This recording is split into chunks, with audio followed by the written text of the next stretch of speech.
ಯೋಜನಾ ಪ್ರಾಧಿಕಾರದ ಅಧ್ಯಕ್ಷರಾಗಿ ಜಿಲ್ಲಾ ಪಂಚಾಯತ್ ಮಾಜಿ ಸದಸ್ಯ ಕಾಂಗ್ರೆಸ್ ಮುಖಂಡ ಸೈಯದ್ ತೌಫಿಕ್ ಅಧಿಕಾರವನ್ನು ಸ್ವೀಕರಿಸಿದ್ದಾರೆ. ನೆಹರು ನಗರದಲ್ಲಿರುವ ಯೋಜನಾ ಪ್ರಾಧಿಕಾರದ ಕಚೇರಿಯಲ್ಲಿ ನೂತನ ಅಧ್ಯಕ್ಷರಾಗಿ ಮಾಜಿ ಜಿಲ್ಲಾ ಪಂಚಾಯತ್ ಸದಸ್ಯ ಸೈಯದ್ ತೌಫಿಕ್ ಇವರ ಜೊತೆಯಲ್ಲಿ ಸದಸ್ಯರಾಗಿ ವೀರಣ್ಣ, ಸುದರ್ಶನ್, ಕೇಶವಮೂರ್ತಿ ಇವರುಗಳು ಅಧಿಕಾರವನ್ನು ಸ್ವೀಕರಿಸಿದರು.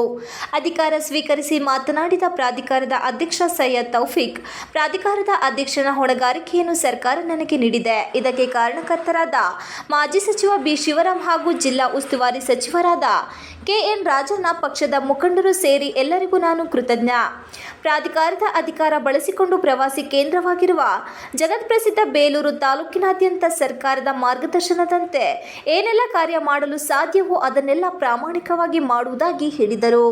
ಇದೇ ಸಂದರ್ಭದಲ್ಲಿ ಪುರಸಭೆ ಸದಸ್ಯ ಜಿ. ಶಾಂತಕುಮಾರ್, ಭರತ್, ದಾನಿ, ಪ್ರಸನ್ನ, ಸಫಾಯಿ ಕರ್ಮಚಾರಿ ಆಯೋಗದ ಮಾಜಿ ಅಧ್ಯಕ್ಷ ಎಂ.ಆರ್. ವೆಂಕಟೇಶ್, ಮುಖಂಡರಾದ ಪುನೀತ್, ಮಲ್ಲಿಕ್, ಸಂತೋಷ್, ಜಿ. ಗೋಪಿನಾಥ್, ಬಿ.ಎಂ. ಸಂತೋಷ್ ಹಾಗೂ ಪ್ರಾಧಿಕಾರದ ಕಾರ್ಯದರ್ಶಿ ರಾಘವೇಂದ್ರ ಇತರರು ಹಾಜರಿದ್ದರು. ನಂತರ ಅಭಿಮಾನಿಗಳು ರಸ್ತೆಯಲ್ಲಿ ಜೆಸಿಬಿ ಮೂಲಕ ಹೂಮಳೆ ಸುರಿಸುವ ಮೂಲಕ ಪಟ್ಟಣದ ಪ್ರಮುಖ ರಸ್ತೆಯಲ್ಲಿ ಮೆರವಣಿಗೆ ನಡೆಸಿದರು. TV 46 Malenadu news, Belur.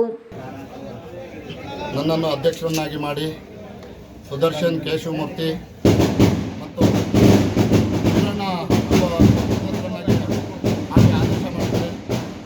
ಈ ನನ್ನ ಆಯ್ಕೆಗೆ ಎಲ್ಲ ಪಕ್ಷದ ಅಭಿಮಾನಿಗಳು, ಕಾರ್ಯಕರ್ತರ ಮತದಾರರಿಗೆ ಶಿವರಾಮಣ್ಣನವರು ಸರ್ಕಾರದ ಮಟ್ಟದಲ್ಲಿ ಹೋಗಿ ಈ ಆದೇಶವನ್ನು ಮಾಡಿಸ್ಕೊಂಡು ಬಂದಿರ್ತಾರೆ.